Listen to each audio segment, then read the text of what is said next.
selamat datang di podcast aku hari ini. Aku bakal cerita tentang peristiwa Rengas Dengklok, salah satu momen penting dalam sejarah kemerdekaan Indonesia. Siap-siap ya, karena ini bakalan seru banget. Jadi, pada tanggal 16 Agustus 1945, para pemuda nasionalis memutuskan untuk membawa IR Soekarno dan DRS Mohatta ke Rengas Dengklok, kota kecil yang ada di Jawa Barat.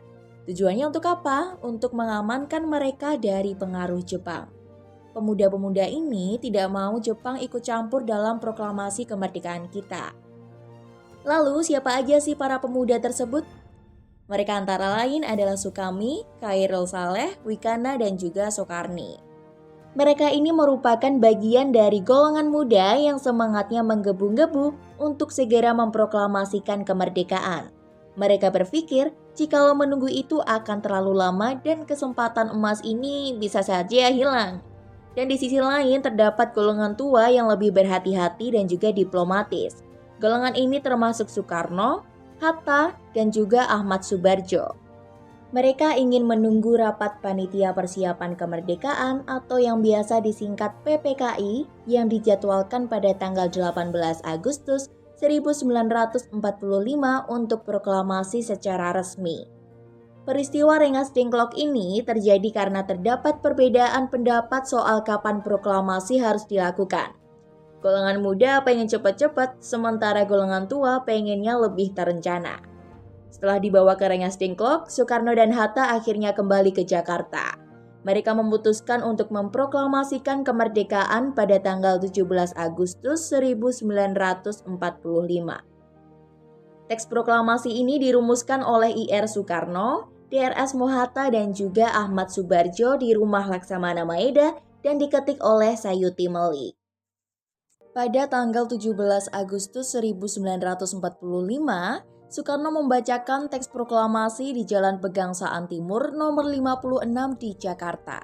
Dan ini menjadi momen yang sangat bersejarah karena menandai lahirnya Republik Indonesia yang merdeka. Teks proklamasi ini ditandatangani oleh Soekarno dan Hatta atas nama bangsa Indonesia. Selain itu, ada juga kejadian penting lainnya yang membuat Jepang menyerah tanpa syarat kepada sekutu, yaitu setelah bom atom yang dijatuhkan di Hiroshima dan juga Nagasaki. Dan ini membuat proses kemerdekaan kita semakin cepat. Oh iya, untuk peran Sayuti Melik dalam peristiwa ini juga tak kalah penting. Beliau merupakan tokoh muda yang berperan sebagai pengetik naskah proklamasi yang autentik.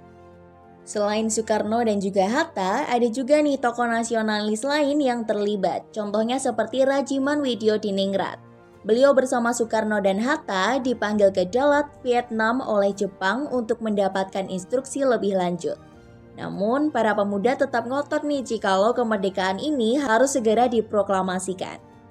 Peristiwa Rengas Dengklok ini menunjukkan betapa besarnya semangat juang dan keberanian para pemuda Indonesia dalam memperjuangkan kemerdekaan. Mereka berani mengambil langkah-langkah drastik demi melihat Indonesia merdeka dari penjajahan. Jadi, itulah cerita singkat tentang peristiwa Rengas Dengklok, momen krusial dalam sejarah perjuangan kemerdekaan kita. Semoga kita bisa ambil pelajaran dari semangat juang para pahlawan kita. Terima kasih udah dengerin podcast sejarah kali ini. Sampai ketemu lagi di episode berikutnya. Tetap semangat dan cinta tanah air ya. Have a good day all.